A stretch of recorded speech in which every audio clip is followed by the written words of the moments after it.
수험생 여러분 안녕하십니까? 해커스 군무원학원에서 행정학을 담당하고 있는 송상호입니다.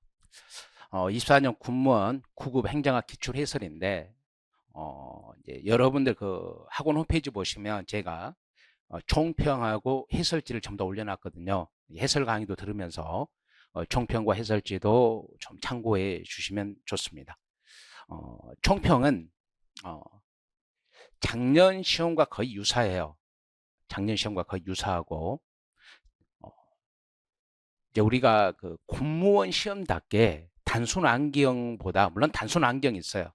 단순 암기형이 있는데 그 당락을 합격과 불합격을 결정할 수 있는 문제는 단순 암기가 아니라 행정학 전반을 이해하느냐의 문제입니다. 우리는 이제 이 공무원 어떤 시험 특성에 맞게끔 1년간 커리를 이수해 왔기 때문에 기본적으로 이제 제 수업을 들으면서 이수를 한 수험생들은 좋은 점수를 맞았을 것으로 믿습니다. 특히 또 우리가 증거 기반 행정이죠. 증거 기반 행정은 누누이 뭐 심화 때도 다루고 신경학 테마에서 다루고 또 동영 모의고사에서도 뭐 반복적으로 다뤘기 때문에 증거 기반은 여러분이 다 맞춰줬을 것으로 봅니다. 1번부터 해설 강의를 시작하도록 하겠습니다. 1번 문제는 이건 난이도가 있다고 할 말을 할 수가 없는 문제죠. 다음 중 공유제에 대한 설명으로 가장 적절하지 않은 공유제는 뭐예요? 비배제성과 경합성을 갖는 거죠. 그래서 공유지의 비극이 발생하는 거죠. 왜? 과잉 소비 때문에. 2, 3, 4는 맞죠.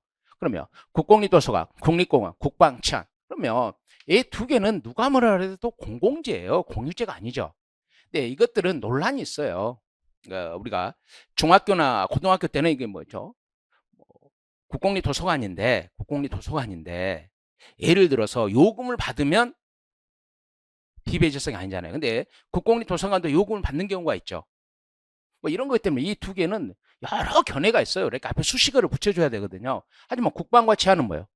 누가 뭐라 해도 이건 공공재지 공유제는 아니죠. 그래서 1번의 답은 1번이 됩니다. 2번 다음 중 기계적 조직구조에 대한 설명으로 가장 적절하지 않은 겁니다. 그러면 기계적 조직구조는 뭐예요? 유기적 구조하고 비교하는 거죠. 막스 베버의 관료제가 전형적인 기계적 구조죠. 그러면 대규모 조직에서 높은 공식화와 표준화를 추구한다. 막스 베버 관료제 2번 봐봐요. 막스 베버의 관료제 모형과 같이 고전적이고 전형적인 관료제 조직 구조죠. 기계적 구조가 막스 베버 관료제란 말이에요. 당연히 뭐한다? 공식화와 표준화가 높죠. 3번 조직이 처해 있는 환경적 상황이 복잡하고 불안정하고 동태적으로 불확실성 높은 경우에 적합하다. 이거 말이 안 되는 거죠. 기계적 구조 또는 막스 베버의 전형적인 관료제 모형은 반드시 뭐예요? 안정된 환경을 전제로 하는 거죠. 그래서 이건 유기적 구조니까 틀린 거죠. 직무를 분화하여 전문화함으로써 조직의 내적 통제 및 조정, 효율화, 합리화에 기여합니다. 기계적 구조는 뭐예요? 분화를 줘. 직무를 분화한다는 이 분화에는 뭐가 있어요? 분화에는 수평적 분화인 분업도 있고 수직적 분화인 계층제도 있죠. 전문화하는 거예요. 상하 간에도 하고 물론 이제 수평적으로도 전문화하는 거죠. 내적 통제. 이 분화 중에서 수직적 분화는 뭐예요? 내적 통제, 계층제죠. 조정, 효율을 합리화에 유리합니다. 그래서 뭐 2번의 답은 당연히 3번이고 3번. 다음 중 무의사 결정론에 대한 설명으로 가장 적절하지 않은 겁니다. 기득권의 정치 권력이 존재하는 두 얼굴 중 어두운 측면이죠. 투 페이스 오브 파워 중에서 어두운 얼굴을 말합니다. 정책 결정권자의 무관심이나 무능력 때문에 이루어지는 이건 뭐 우리 기본소에 그대로 있는 거고 이게 과거 기출문제 지문이잖아요. 무의사결정은 무관심과 무능력이 아니라 의도적인 권력의 행사입니다. 3번 정책 결정에 핵심적인 권력을 갖는 개인이나 집단에 부정적 영향을 끼치는 주장 억압차절시키거나 고의적으로 방해하는 거죠. 오케이? 기득권 세력은 때때로 정책 의제 또는 정책 대안의 범위 내용을 제한하여 집행에 의미가 없는 상징적 의제 또는 대안만 채택할 수 있도록 하기도 하죠. 자, 무의사결정은 뭐예요? 정책 과정 전반에 다 나타나는 거잖아요. 그래서 대안을 선택하거나 집행할 때도 무의사결정을 통해서 이런 상징적인 거나 오케이 이름만 대안이지 실제로 집행을 하지 않겠다는 거잖아요. 이런 것도 맞습니다. 그래서 3번의 답은 2번입니다. 자, 우리 수험생들이 1, 2, 3번을 풀어보는 과정에서 어떻게 느껴요? 너무 쉽네? 이렇게 느낀단 말이에요. 근데 갈수록 이제 이해도를 전제로 하는 문제가 나옵니다. 4번. 다음 중 공공재 공급 규모에 대한 설명으로 가장 적절하지 않은 겁니다. 이 파트는 우리 군무원 시험에서 이제 자주 나오는 거죠. 근데 올해는 이제 독특하게 뭐예요? 바그너가 빠졌죠. 바그너는 빠졌습니다. 뭐 봅시다. 니스카넨의 예산 극대화 모형에 따르면 공공재는 과다. 즉 니스카넨은 뭐예요? 관료들은 예산을 극대화시키니까 예산이 극대화된다는 말은 공공재가 가다 공급된다는 거고, 박스는 법칙은 뭐예요? 공무원의 숫자가 늘어나는 거죠. 역시 커지는 것을 설명하는 겁니다. 답은 예죠. 보물 효과로 인하여 정부의 지출 규모가 감소하여 공공재는 가소 공급된다가 아니라 보물병이라 그러죠. 우리가 보물 효과 또는 보물병은 행정은 노동 집약적인 산업이기 때문에 비용 감소가 안 돼요. 그래서 보물 효과, 보물병은 뭐다? 행정은 또는 공공재는 서비스는 뭐예요? 과다 공급이죠. 얘는 과다 공급에 놓은 건데 가소 공급된다 그래서 틀린 것이 되죠. 다운스의 합리적 무지죠? 오케이. 다운스의 합리적 무지는 뭐예요? 가소 공급의 근거가 되는 거죠. 그래서 4번의 답은 3번입니다. 여기까지 역시 여러분들이 아주 기분 좋게 이제 풀어갔을 거예요. 5번 갑니다. 이때부터 여러분들이 이제 이해도를 선행하는 문제, 이해도를 선행하는 문제. 자, 한번 봅시다. 우리가 개방형은 직위분리제하고 친화적이고, 리꼬르가 아니라 친화적인 거죠.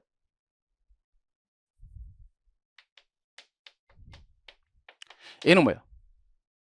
실적주의하고 친화적이죠. 아마 우리가 수업 시간에 이게 이렇게 친화적인다는 거 뭐 기본부터 시작해서 한 수십 번은 그랬었을 거예요. 이거 폐쇄형은 계급제하고 친화적이고 직업공무원제하고 친화적입니다. 봅시다. 실적주의를 개방형 충원과 동시에 시행하면 직업공무원제 확립이 되게 어렵습니다. 맞죠? 개방형은 실적주의지, 개방형은 직업공무원제하고는 친화적이지는 않죠. 직업공무원제는 잘 읽으셔야 됩니다. 직업공무원제는 실적주의 확립 요건 또는 구성 요소 중에 하나로 볼 수 있으며, 따라서 직업공무원제는 실적주의를 토대로 할 때 더욱 확고하게 뿌리내릴 수 있다. 요게 틀린 거예요. 요게. 그러니까 우리 수험생들이 최초로 이해도를 전제로 하는 문제냐. 근데 우리 이거 너무 많이 다뤘단 말이에요. 실적주의가 뭐예요? 실적에 의해서 인사관리를 하는 게 실적주의예요. 그러니까 실적주의가 직업공무원제 필요 조건이에요. 뭐가 아니라 직업공무원제가 실적주의 확립 요건이 아니라 실적주의가 직업공무원제를 확립하기 위한 여러 요건 중에서 하나의 필요 조건이란 말이에요. 그래서 이가 답이고, 3번 결혼의 충원 방식 및 공직분리제도에 있어서 실적주의는 개방형과 직위분리제, 직업공무원제는 폐쇄형과 이제 계급제하고 친화적인 거죠. 직업공무원제는 승진, 전보, 교육훈련 등을 통해 공무원의 능력 발전의 기회를 강조합니다. 자, 직업공무원제는 폐쇄형을 전제로 하기 때문에 공직 내부에서 공무원들의 장기적인 능력 발전을 추구하는 거죠. 그래서 뭐한다? 승진, 전보, 교육훈련 등을 통해서 공무원의 능력 발전을 이제 장기적으로 추구하는 게 직업공무원제입니다. 여기 틀린 거예요. 근데 우리가 이거 한두 번 다룬 게 아니잖아요. 한번 볼까요? 우리가 24년 대비 기본서죠. 네. 여러분들이 이제 24년 대비 기본서로서 1년간 수업을 들어왔기 때문에 481페이지 보조단이 이게 있고 이걸 가지고 설명 많이 했단 말이에요. 실적주의와 직업공무원제 관계는 어떻게 돼 있다? 실적주의는 직업공무원제 필요조건이에요. 필요조건이라는 뜻이 뭐예요? 직업공무원제에게 필요한 여러 조건 중에 하나라는 거죠. 이렇게 우리가 다루고 또 우리가 이걸 이제 논리적으로 여러 번 설명을 드렸던 게 이제 여러분 기억이 나실 겁니다. 6번 봅니다. 6번 문제는 너무 많이 우리가 다뤘기 때문에 답을 구하는데 여러분들이 전혀 부담감이 없었을 겁니다. 경쟁적 규제란 제어나 용역을 제공할 수 있는 권리를 수많은 잠재적 또는 실제적 경쟁자들 중에서 선택 지정된 소수에게만 주는 거죠. 경쟁하는 중에서 일부에게만 주는 거. 오케이. 보호적 규제란 최대 노동시간의 제한, 최저임금제, 가격 통제 등과 같이 일반 국민을 보호하기 위해서 기업이나 개인의 행위를 제한하는 거. 이게 이제 보호적 규제. 3번 정부 규제에 대한 민간의 수능 비용이죠. 규제에 대한 민간의 비용이죠. 비용. 수능 비용도 규제한 조세 또는 숨겨진 조세입니다. 그러니까 민간이 비용을 지불해야 되기 때문에 이건 근데 조세는 아니죠. 비용을 지불해야 되는데 이것을 우리는 규제한 조세 또는 숨겨진 조세라고 하는 거죠. 답은 다 영역이 요거죠. 파지티브적 규제가 뭐예요? 원칙 금지잖아요.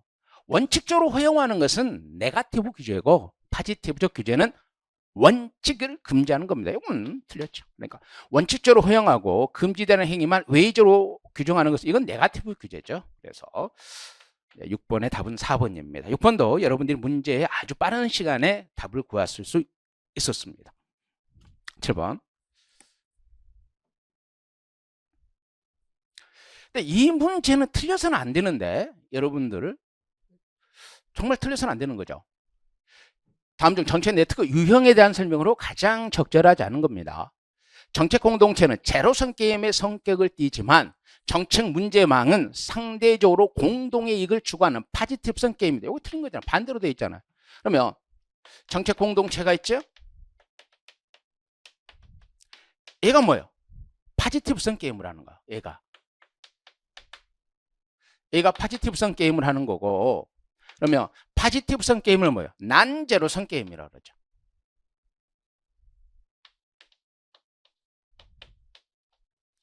그러면 이슈 네트워크, 이게 정책 문제망이란 말이에요. 제가 여러 번 설명드렸죠. 제 기본서에 보면 이슈 네트워크와 정책 문제망이 동의어라고 써놓죠. 우리 수험생들이 가끔 범하는 오류가 뭐냐면 공부는 열심히 했는데 동의어를 몰라가지고 틀려본 경우가 있기 때문에 제가 이제 수업 시간에 누누이 말하죠. 이슈 네트워크가 정책 문제망이다. 얘가 뭐예요? 네거티브성 게임을 해요. 그 다음에 얘가 뭐예요? 제로성 게임이에요.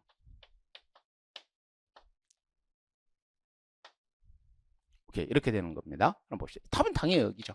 왜? 정책 공동체는 난제로성 게임을 하는 파지티브성 게임을 하고 정책 문제망, 이슈 네트워크가 뭐 한다? 제로성 게임인 네거티브성 게임을 하는 겁니다. 여기 틀렸죠. 정책 문제망은 주로 특정한 정책 문제별로 형성되고 그 경계는 모호하고 개방성이 높죠. 이슈 네트워크 정책 문제망은 뭐예요? 특정한 경계가 없기 때문에 개방성이 아주 높죠. 모호합니다. 경계도. 정책 공동체는 주로 정책 분야별로 형성되며 그 참여자 범위가 하위 정부보다는 높죠.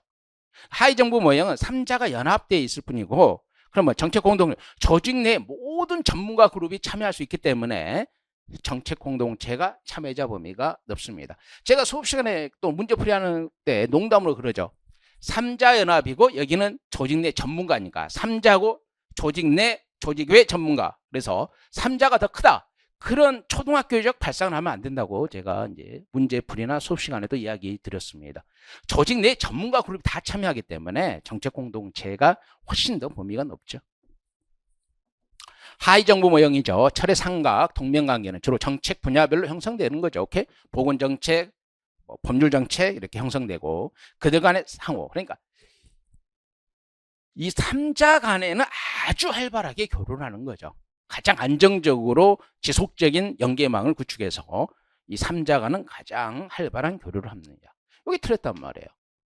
그러면 한번 봅시다. 우리가 이게 이제 뭐예요, 여러분? 우리 기본서에 있는 표잖아. 이 표를 띄워놓고 제가 이제 설명을 하잖아요. 이슈 네트워크요. 뭐예요? 경쟁적 갈등 네거티브성 게임을 하는 거예요. 그럼 얘가 뭐예요? 파지티브성 게임을 하는 거예요. 틀려서는 안 되는 문제였죠. 그럼 이거 한번 볼까요? 그럼 뭐 24년 대비 우리 군무원 기출문제집에 있어요. 이 문제. 정책 네트워크 모형 중 이슈 네트워크와 구별되는 정책 공동체 특징으로 옳지 않은 거죠. 봅시다. 정책 공동체가 파지티브성 게임을 한다고 이렇게 나오잖아요. 오케이? 파지티브성 게임을 한다. 정책 공동체가 파지티브성 게임을 하고 이슈 네트워크가 뭐 네거티브성 게임을 하는 겁니다. 8번. 뭐 설명이 필요 없죠. 행정과 경영의 유사점으로 가장 적절하지 않은 거. 답은 3번이죠. 법적 규제는 행정과 경영의 차이점입니다. 행정이 법적 규제가 훨씬 강하죠. 9번. 다음 중 책임 운영 기관에 대한 설명으로 가장 적절하지 않은 겁니다. 봅시다. 신공공관리론의 정부 조직으로서 책임 운영 기관은 결정과 집행을 분리하는 거죠. 그래서 이 집행 영역 중에서 공공성이 커서 민영화가 안 되는 것을 내부 시장화하는 거죠. 이 내부 시장화된 조직이 바로 책임 운영 기관입니다. 이렇게 돼 있죠. 그럼 봅시다. 4번부터 볼게요. 정책 결정 기능으로부터 집행 기능을 분리한, 맞죠? 이 집행 기능 중심의 조직입니다. 봅시다. 3번. 시장 원리에 대한 강조로 인하여 공공 서비스 형평성과 안정성이 저해될 가능성이 있습니다. 시장의 방식이 들어오면 항상 뭐예요? 형평성과 안정성은 저해된다는 공통된 단점이 있죠. 우리가 민영화의 한계가 뭐예요? 형평성을 확보할 수 없다, 책임성을 확보할 수 없다, 안정성을 확보할 수 없다 그러는데 항상 형평성, 안정성 확보할 수 없다 이게 나오는 거고, 성과를 중시하는 신공공관리론의 원리에 따라 등장한 제도입니다. 여기 한번 봅시다. 기관장은 계약직으로 임용됩니다. 근데 일반적으로 이 단어는 잘 안 쓰죠. 임기제 공무원으로 임용된다 이런 표현을 쓰는데 이제 이것은 뭐 틀린 건 아니죠. 임기제 공무원 할 때 계약을 맺는 거니까.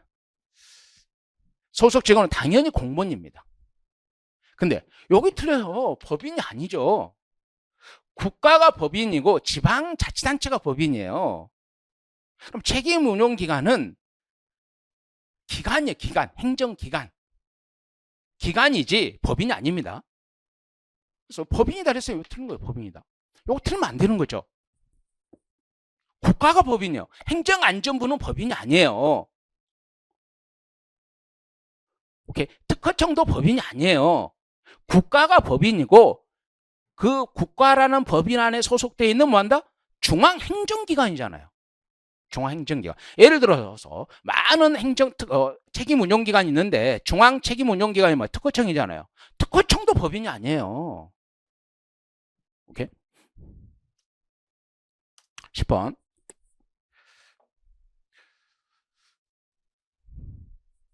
우리나라 ABB에 대한 설명을 가장 적절하지 않은 거죠. 딱 보시면 우리 기본서의 내용을 뭐 그대로 갖다 지금 출제해 놓은 거죠. 목적 ABB하고 이제 일반 ABB로 나눠지는데, 목적 ABB는 예산 총칙 등에서 미리 사용 목적을 지정해야 하며 따로 세입세출 예산에 계상할 수 있습니다. 뭐 기본서에 있는 목적 ABB 개념 똑같이 드리게서 붙여놓은 거죠. 예측할 수 없는 예산의 지출 또는 예산 초과 지출에 충당하기 위해서 편성합니다. 그 다음 재대책비, 공공요금, 환율 상승에 따른 원화 부족 보정 등을 위해서 사용 가능한 한도액을 정한 목적 ABB가 있죠. 뭐 쭉 있는데 공공요금도 있고 뭐요. 환율 쭉 있죠. 재대책 공공요금. 우리가 뭐 했죠. 제가 이제 하나 설명할 때 예를 또 하나 더 설명했던 것도 있죠. 우리가 급식비. 오케이. 이제 이런 것도 있었죠. 일반 ABB는 그 사용 목적을 특정하지 않고 국회 사전 의결을 거친 경우, 여기까지 맞죠. 왜? 일반 ABB는 일반 회계예산 총액의 1% 이내에서 의결을 받죠. 물론 구체적인 집행은 사전 의결을 받지는 않습니다. 하지만 일반 회계예산 총액의 1% 이내에서는 의결을 받죠. 사전에 총액으로서. 하지만 여기 틀린 거예요. 회계연도를 달리해서 사용할 수 있는 게 아니죠. 회계연도를 달리해서 사용하는 건 뭐예요? 2월을 시킨다는 거잖아요. ABB는 2월에 그게 아니에요. 여기 틀린 거예요. 요게 10번의 답은 4번입니다. 11번. 딱 민스버그 나왔죠? 민스버그 나왔죠? 그러면 항상 제가 문제풀이에서나 강조하는 게 뭐예요? 먼저 환경이 완성화되어 있느냐는 거죠. 환경이 어떻게 제대로 표현됐는가죠.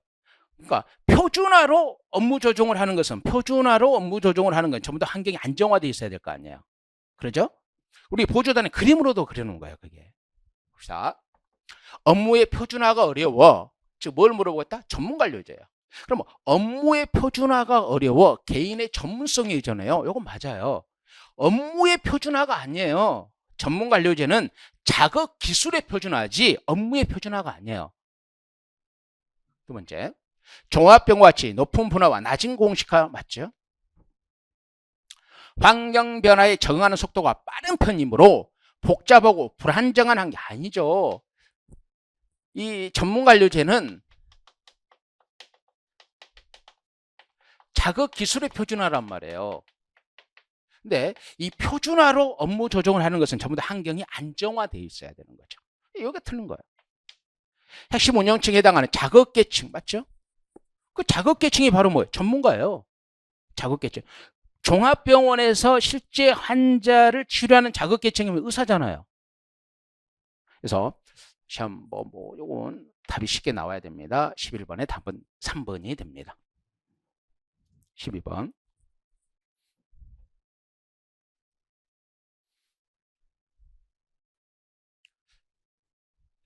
다음 중 공공선택이론에 대한 설명으로 가장 적절하지 않은 겁니다. 중위투표자 이론은 이거죠. 중간선호죠. 중간선호. 오케이. 그래서요. 양대 정당의 선호, 정강 정책이 유사해진다. 이게 이제 중위투표자 심리잖아요. 그러면 이론은 중간 선호자만을 만족시킨 모형으로서 모든 투표자의 선호를 고려하지 않기 때문에 자원 배분의 효율성을 보장하지 못하죠. 왜? 중간 선호만 만족하는 정강 정책이 나오기 때문에 다른 선호는 이제 고려하지 않죠. 그래서 자원 배분의 효율성을 보장하지는 못합니다. TV에 가면 지역 주민의 안전한 이동성이라는 시장 배분적 과정을 통하여 지방 공공재 적정 공급 규모죠. 지방 적정 규모의 이제 공급이 가능한 겁니다. 발로 뛰는 투표죠. 안전한 이동. 공공선택이론은 소비자인 개인의 선호를 존중하고 경쟁을 통하여 공공서비스 생산하고 공급함으로써 행정의 대응이죠. 오케이? 증거한다. 공공선택론은 선호에 따라서 선택을 하고 수요자와 공급자가 경쟁을 하는 거예요. 그래서 정부를 공급자로 놓고 일반 국민을 이제 시민을 수요자로 놨어요. 둘이 경쟁을 함으로써 공급자인 정부가 수요자의 요구에 대응할 수 있다. 이렇게 보는 거죠.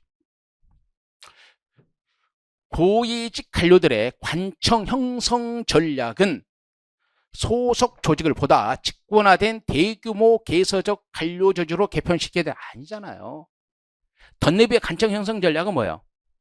이기적이고 합리적인 고위 관료는 어떤 업무? 결정이나 또는 뭐예요? 이 결정자 근처에 있는 참모 업무만 선호한단 말이에요. 이 업무만 하고 다른 업무는 다양한 조직을, 다양한 관청을 만들어서 넘겨버리기 때문에 핵심적인 것만 하고 나머지는 넘겨버린단 말이에요. 자기들이 하고 싶은 게 뭐다? 결정이나 참모의 업무. 그럼 어떻게 되는 거예요?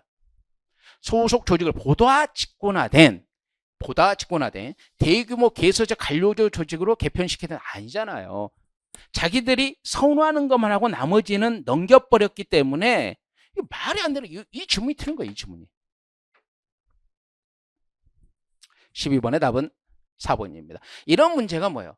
단순히 암기보다는 이해도를 선행하는 문제예요. 역시 과거에 이제 우리가 21년, 22년, 23년을 이렇게 간통하는 군무원의 출제 패턴인 이해도를 선행하는 문제가 꽤 지금 출제가 된 겁니다. 언제? 24년도에도. 요거 뭐 별다른 설명을 하지 않겠습니다. 뭐 우리가 다 암기하고 있는 거죠. 진보와 보수로 구별하는 거죠. 사회와 정책을 이해하는 한 방법입니다. 진보주의 정부에 선호하는 정책으로 가장 적절하지 않은 거. 진보는 뭐예요? 정부 개입을 찬성하는 거잖아요. 누굴 위해서? 사회적 약자를 위해서. 소수민족 기회약대, 재분배, 정부 규제 강화. 이거 아니죠. 조세 감면은 정부 개입을 축소하는 거죠. 그러니까 조세 감면을 확대하는 것은 전형적인 보수의 시각입니다. 14번. 다음 주 우리나라 고위공무원단 또는 고위감사공무원단. 이게 뭐냐면요. 이거 감사원의 고위공무원단을 고위감사고위공무원단이라 이렇게 표현합니다. 아닌 거죠. 속하지 않은 거. 정부조직부 제2조에 따른 중앙행정기관의 실국장 및 이에 상당한 보장 맞죠. 실국장급 이상의 국가직 공무원이니까. 지방자치단체 및 지방교육행정기관의 요거 들으세요. 요거 말이 안 되는 거죠. 우리나라 고위공무원단은 국가직 공무원만을 대상으로 하지 지방직 공무원에는 고위공무원단이 없습니다. 지방직 공무원에는 고위공무원단이 없죠. 너무 답을 쉽게 준 거죠. 행정 각급 기관의 직위 제1호의 직위에 해당하는 거. 그러면 이렇게 내면 안 돼요. 제1호에 해당하는 직위가 뭐예요? 실국장급 이상이라는 거거든요. 근데 이렇게 해놓으면 1호가 없잖아요. 정부조직부에 1호가 없기 때문에 국가공무원법에 1호가 없기 때문에 지금 안 써놨기 때문에 이게 좀 이상한데 이거 법조문 그대로예요. 앞에 말을 탁 끊어먹고 요것만 써놨어요. 뭐 그런다고 해서 이중 정답을 해주지는 않을 겁니다. 왜? 100% 틀린 게 있기 때문에. 이게 틀렸다는 거 아니에요. 틀렸다는 거 아닌데 이게 뭔지 어떻게 알아요? 제1호가 뭔지를 우리가 어떻게 알아요? 그러니까 법 제1호를 써줘야 되는데 그걸 안 써준 거예요 지금. 그런다고 이중정답 해줄 것 같지는 않습니다. 이거 이중정답 안 해줄 겁니다. 감사원 사무차장, 감사교육원장, 감사연구원장 이건 이제 감사고위공무원단의 사람들이죠. 14번의 답은 2번입니다. 15번.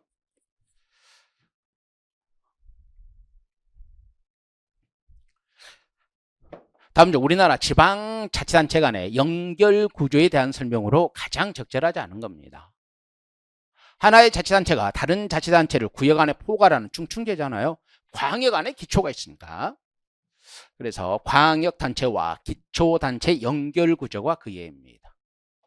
한 구역에 하나의 자치단체만이 존재하는 단층제를 예제로 채택하고 있습니다. 몇 번을 말했어요. 강원특별자치도와 전북특별자치도는 기초가 그대로 존재해요. 기초가 없는 것은 제주특별자치도와 세종특별자치시입니다. 이거 오탑니다. 세종특별자치시만 기초가 없죠. 제주특별자치도와 세종특별자치시만 기초가 없는 겁니다. 그래서 강원과 전북이 들어가서 틀린 거예요. 강원특별자치도와 전북특별자치도는 중층제예요. 중층제. 뭐 수업 시간에 내가 누차 말했기 때문에 이거 틀리면 말이 안 되죠.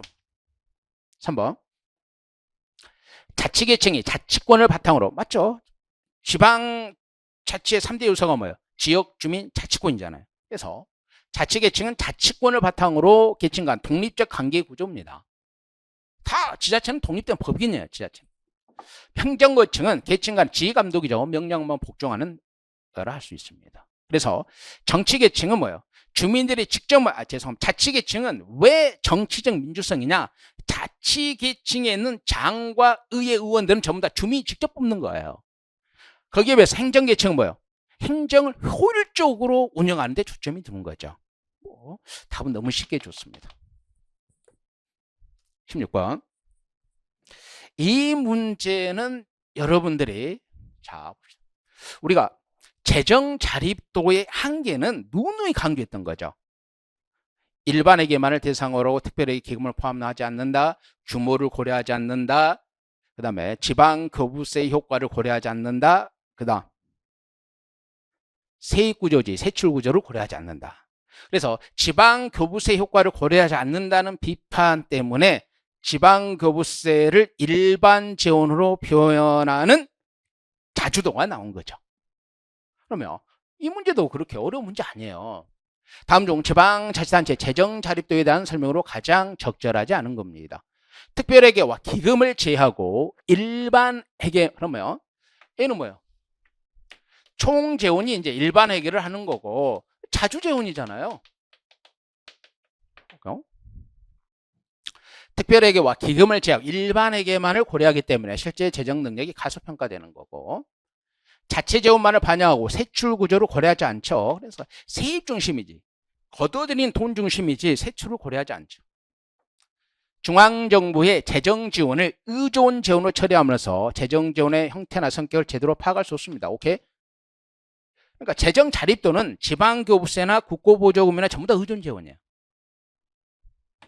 지방자치단체가 중앙정부 등 외부의 간섭이나 통제 없이 봅시다. 이건 뭐예요? 자기가 알아서 쓴다는 거잖아요. 이건 일반 재원이죠. 일반 재원. 그러면 자주재원은 뭐예요? 자기가 독자적으로 걷어들인 돈이고 자주재원에는 뭐예요? 지방세하고 세외 수입이 있고 지자체가 자치재정권으로 독자적으로 걷어들인 돈이고 이처럼 간섭 없이 자주적으로 사용하는 것은 일반 재원이죠. 그러면 총재원물의 일반 재원은 이건 자주도의 개념이에요. 자주도. 오케이? 그래서 뭐 16번의 답은 4번입니다. 네. 이거 우리가 여러 번 다뤘단 말이에요, 이걸. 근데 만약에 일반 재원과 자주 재원 개념이 헷갈렸다 할지라도 이건 우리가 여러 번 다뤘기 때문에 제기해버리면 뭐예요? 4번이 답이죠. 17번.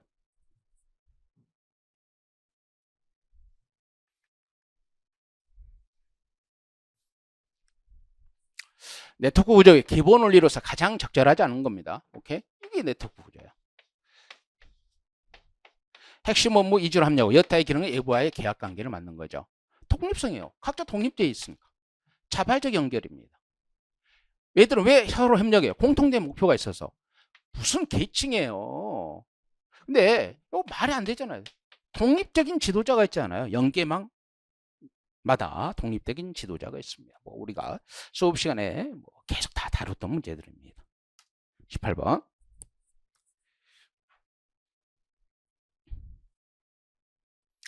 다음 중 델파이 기법의 절차나 요소에 대한 설명으로 가장 적절하지 않은 겁니다. 전문가 집단에게 예측하고자 하는 문제나 관련된 분야에 대해서 설문지죠. 델파이는 일단 전문가에게만 물어보는 거죠. 어떻게 예측하십니까?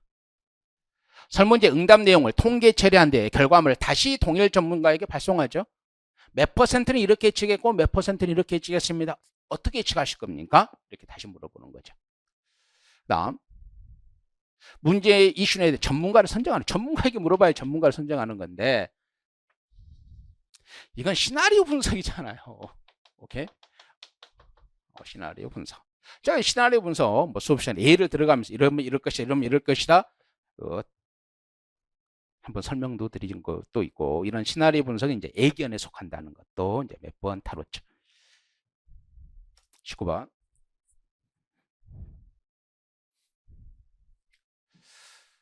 이 문제는 탈신공공관리론의 첫 번째 기출문, 그러니까 탈신공공관리론이 객관식 시험으로 나온 첫 번째 문제의 답하고 똑같아요. 자, 봅시다. 적절하지 않은 게 뭐예요? 여러분 다 알잖아요. 뭐다?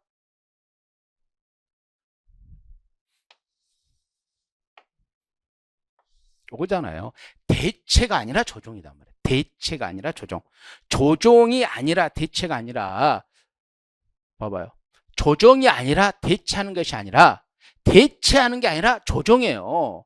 포스트 신공공관리론이잖아요. 신공공관리 2세인데 무슨 대체예요? 조정이죠, 조정. 여기 이제 틀린 거고 봅시다. 탈신공공관리의 기본 목표는 신공공관리 역기능적 측면을 교정하고 통치 역량을 강화하여 정책적인 통제와 조정을 개선하기 위해서 재집권 재규제, 너무 많이 우리가 다뤄봤죠. 신공공관리론은, 탈신공공관리론은 뭐예요? 분절화를 축소하죠. 오케이. 신공공관리는 결정과 집행을 이렇게 분절화를 추구한다면 얘는 분절화를 축소하는 겁니다. 중앙의 정책적 역량을 강화하는 거죠. 간단히 보는 것은 우리가 너무 많이 다루었던 영역이기 때문에 그래요. 너무 많이 다루었던 영역이기 때문에. 그러면 오죽했으면 제가 이게 우리 기본서 126페이지에 탈신공공관리론은 2번에 있어요. 2번. 그리고 색깔도 달라요. 중요하다고. 탈신공공관리론은 신공공관리론의 대체가 아니라 조정입니다. 조정. 그렇죠? 물론 이게 이제 기출문제에도 당연히 있었던 거고. 20번. 증거 기반 정책 결정에 대한 설명으로 가장 적절하지 않은 겁니다. 자, 우리가 증거 기반 정책 결정 뭐예요? 신경향 테마에서 너무 자세히 배웠고 동영 모의고사에서 여러 번 다뤘단 말이에요.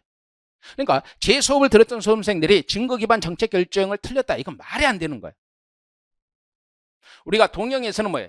이런 분야에 적용하는데 어렵다래 갖고 틀린 질문한 거겠죠. 이런 분야에 적용하기 쉬우니까. 1번. 정책이 이념, 신념, 의견 등에 기반하거나 과학적 사실이 부족한 담론 등에 의한 정책 결정을 지향하는 거예요. 지향. 맞죠? 이걸 지향하고 과학적 사실을 추구하는 거죠. 증거 기반 정책 결정이 성공하기 위해서는 상당한 수준의 정보 활용할 수 있는 정보 기반이 갖춰져야 돼요. 그래서 우리나라도 뭐 데이터 기반에 관한 법률이 있잖아요. 그러니까 정보 기반이 갖춰져야지 그 정보와 데이터를 중심으로 해서 뭐요?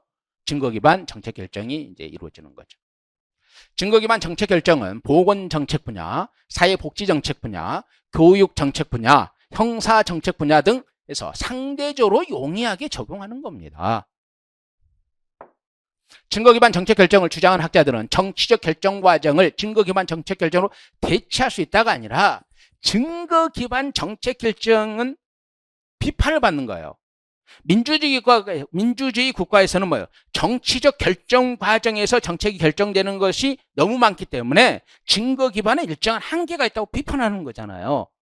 당연히 답은 4번이에요. 그러면 우리가 신경학 테마 교재 한번 봅시다. 교재. 증거 기반 정책 결정. 이거 토시아도 안 틀리고 교재 그대로입니다. 증거 기반 정책 결정은 문자 그대로 정책 결정 과정에서 관련 증거에 기반하여 정책 대안을 선택하거나 관련 사항을 결정하는 것으로 정의됩니다. 이는 정책이 2년, 10년 의견 등에 기반하거나 과학적 사실이 부족한 담론 등에 의한 정책 결정을 지향한다. 이 똑같은 질문이잖아요.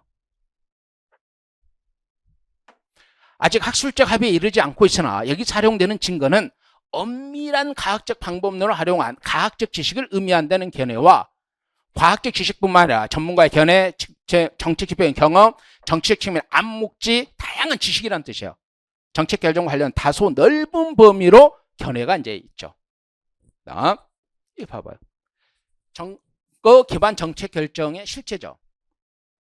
증거 기반 정책 결정의 적용이 상대적으로 용이한 분야가 보건, 사회복지, 교육, 형사, 토시아도 안 틀려요. 우리 교재하고. 그다음 소위 휴먼 서비스 정책 관련 분야로서 명명되는 이 분야들은 증거 분석이 가능한 기존 정책 결정 접근법이 다른 영역보다 더 확고하게 정립되어 있고 인간의 보편적인 존엄을 구현한다는 관점에 이념적 다툼이 없어요. 그러니까 증거 기반을 해도 된다는 거예요. 그다음 이런 증거 기반 정책 결정을 비판이에요. 비판. 증거 기반 정책 결정은 좋은 과학적 연구 결과가 곧 정책 결정 과정이 단선적, 그러니까 좋은 과학적 연구는 그냥 직선적으로 뭐예요? 좋은 정책 결정으로 연결돼야 된다는 거예요. 뿐만 아니라 사회 환경의 변화도 영향을 미치지 않아야 한다는, 아주 순진하다는 거예요. 현실은 증거 기반으로 안 되는 게 너무 많다는 거예요. 근데 그 예가 이거예요. 증거 기반 이론이 정책 결정 현실을 충분히 반영하지 못하고 있다는 지적이다.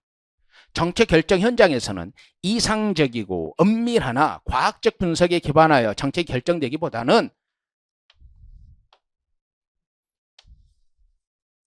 이게 너무 많다는 거예요. 그러니까 이걸 대체한다는 게 아니라 이런 것으로 하는 경우가 많기 때문에 증거 기반 정책 결정 이론은 많은 비판을 받는 거예요. 오케이. 21번.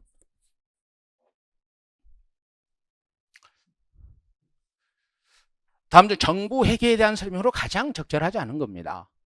현금주의 회계가 발생주의 회계보다 상대로 절차가 간편하고 통제가 용이해요. 맞죠? 현금주의가 뭐예요? 가계부라니까, 가계부.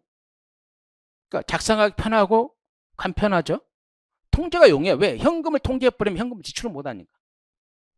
현금주의 회계는 무상거래를 인식하지 않지만 발생주의 회계는 이중거래로 인식해요. 그러니까 무상이나 현금이 왔다 갔다 하지 않으면 현금주의는 인식을 못해요. 하지만 얘는 뭐예요? 발생주의는 현금이 왔다 갔다 하지 않더라도 채권 채무가 발생하는 시점에 따라서 대변과 차변으로 작성하기 때문에 발생주의 회계에서는 이중거래로 인식합니다. 감가상각에 대해서는 현금주의 회계는 비용으로 인식하지만 발생주는 인식이 안 된다. 자, 틀렸잖아요. 제가 수업 시간에 눈이 어떻게 설명을 해요? 현금은 새 돈과 헌돈의 가치가 똑같아요. 새 돈 10,000원짜리하고 헌돈 10,000원짜리 가치가 똑같죠. 그러니까 현금은 감가라는 게 없어요. 그러면 제가 이렇게 설명하죠. 이 노트북은 감가가 돼요. 제가 이게 좀 오래됐어요. 오래전에 샀는데 제가 이거 85만 원 주고 샀거든요. 제가 이거 기본 이론 수업 때 꼭 하는 방식이잖아요. 그럼 얼마 주고 살 거냐? 사람마다 얼마 주고 살 거냐가 다르잖아요. 그게 감가예요, 감가. 근데 현금은 감가가 없어요. 그래서 현금주의는 감가상각을 비용으로 인식하지 못합니다. 발생주의가 비용으로 인식하는 거죠. 이게 틀린 거예요. 발생주의 회계는 재정성과 파악이 현금주의 회계보다는 용이합니다. 오케이? 왜? 발생주의 복식표가 왜 나왔어요? 성과 측정을 하기 위해서 나온 거잖아요. 왜 그럼 발생주의가 성과 측정에 가나요? 총 자산을 다 다루잖아요. 총 자산. 그럼 총 자산은 순자산과 부채를 더해 놓은 거고 22번. 이거 우리가 문제에서도 여러 번 다뤘잖아요. 자아실현인과 복잡인. 자아실현인과 복잡인. 봅시다. 자아실현적 인간에 대한 관리 전략에 대한 설명으로 가장 적절하지 않은 겁니다. 상황 조건과 구성원의 동기 차별성을 고려하여 획일적이보다는 유연하고 다원적이고 세분화된 관리 전략. 획일적이지 않고 여러 차별성을 고려하여 관리 전략. 이게 뭐예요? 복잡인을 전제로 한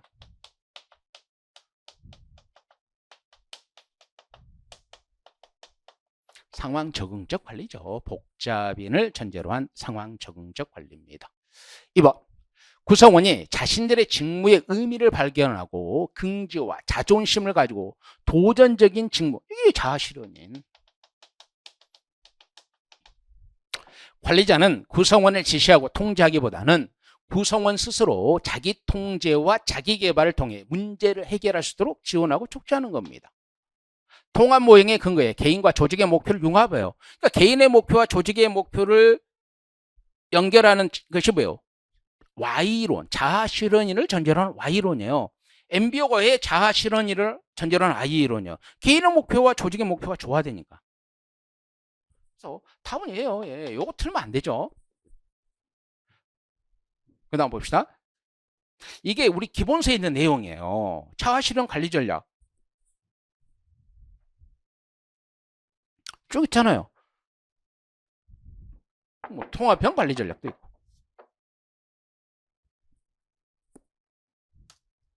2, 3번. 공무원의 부패에 대한 설명으로 가장 적절하지 않은 겁니다. 자, 우리가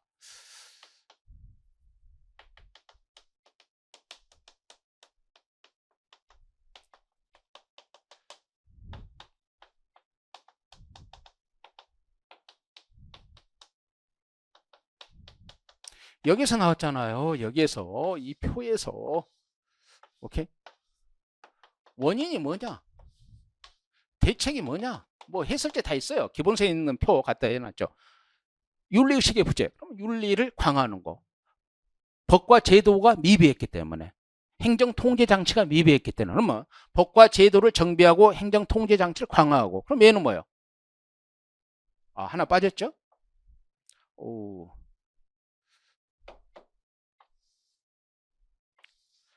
사회문화적 관점이죠. 그럼 이 사회문화적 관점은 뭐예요? 인습, 잘못된 문화.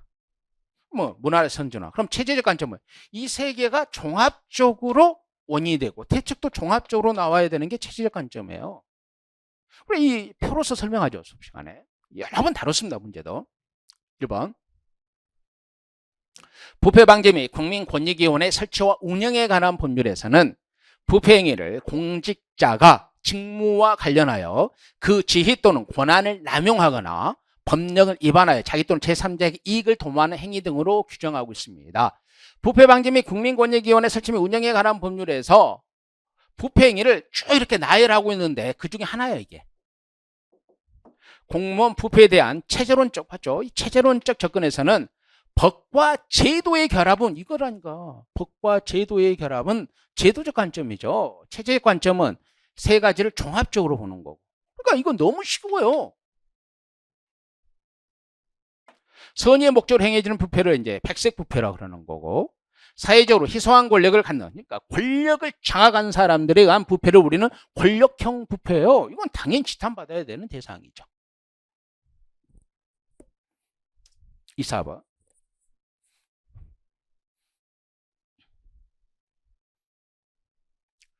역량평가 제도에 대한 설명으로 가장 적절하지 않은 겁니다.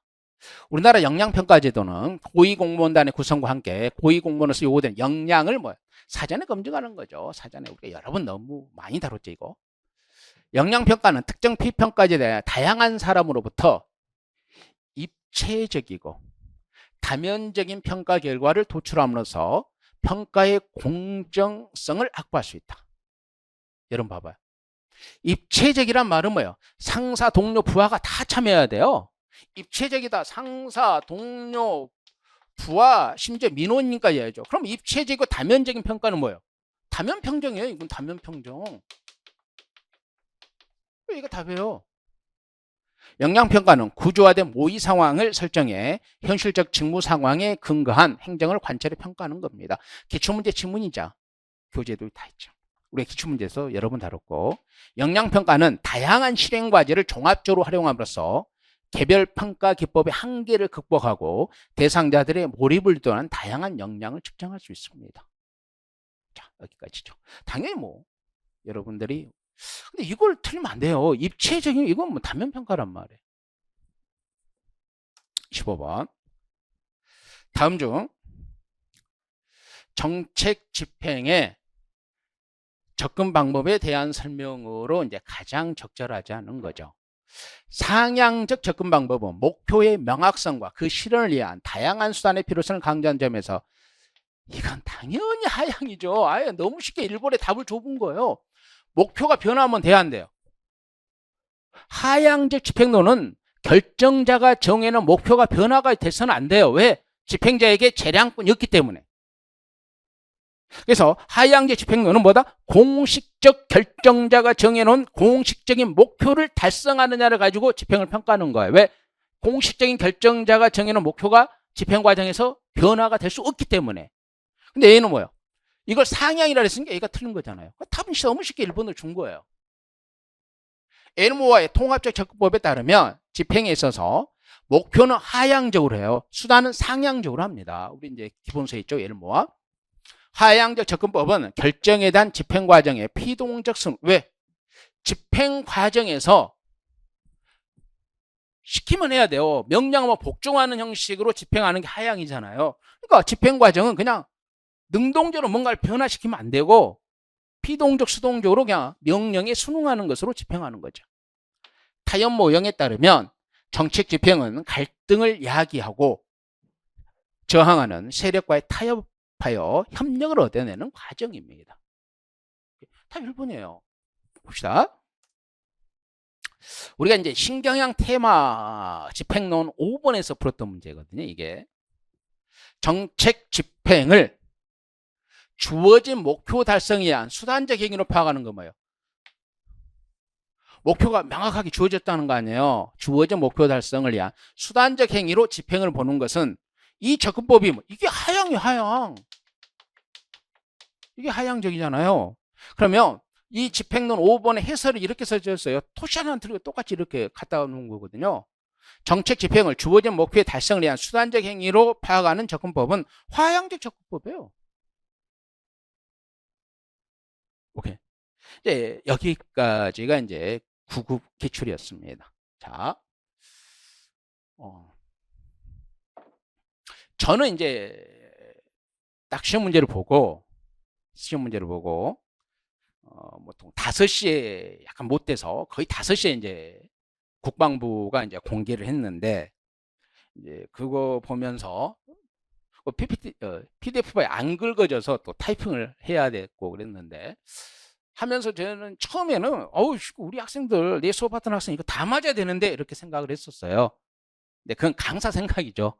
강사 생각인데 우리 학생들이 좀 공부를 하는 과정에서 시간적으로 좀 부족했던 학생이거나 그러면 이런 문제 정도는 좀 틀렸었겠구나 또는 이런 문제에 접근하는데 시험 당일날 압박감 때문에 좀 틀릴 수 있었겠구나 하는 것이 좀 있었어요. 그래서 기본적으로 이제 뭐 증거 기반 그런 거 전부 다 다뤘고 뭐 동영에 있어서 거의 다 다뤘기 때문에 근데 이제 여러 이제 해보니까 여러분들 기준으로 했을 때는 보통 80점 넘어야 되지 않느냐 합격권에 가려면 이런 생각을 합니다. 80점 넘어야 되지 않느냐. 근데 여러분들 이제 제 수업을 들었던 수험생들이나 이런 1년 가까이 커리를 따랐던 수험생들 보면 전부 다 다뤘고 또 저희들이 이제 저희 해커스 군무원 전문반은 철저하게 군무원에 초점을 둔 수업을 진행하기 때문에 군무원의 그 특성에 맞게끔 이해주 또는 신경량 이런 문제를 주로 다루었기 때문에 또 기본이나 심화 때도 많이 다뤘죠. 그래서 기본적으로 우리 군무원 커리를 이제 이수하면, 물론 이수하는데 중간에 이제 뭐 스트레스도 받고 여러분들이 잠시 방황하는 시간도 있고, 그래서 공부 시간을 놓치지 않고 꾸준히 학원의 커리어를 믿고 따라온 수험생들은, 제가 다른 과목은 모르겠습니다. 행정학만큼은 항상 다른 수험생들보다는 고득점을 맞을 수 있다는 것을 감히 약속드릴 수 있습니다. 올해 시험도 그러고. 수고하셨습니다. 한번 이런 해설 강의를 통해서, 물론 해설 강의에서 기본서 어디에 있다 이런 걸 자세하게 다루지는 않고 기본적으로 다뤘습니다. 그리고 핵심적인 것만 여기에서 우리가 다뤘다는 것을 한번 했는데, 시간상 동영이나 이런 데서 다 이렇게 찾아오기가 좀 뭐해서 몇 개만 이렇게 했습니다. 시험 공부는 항상 힘듭니다.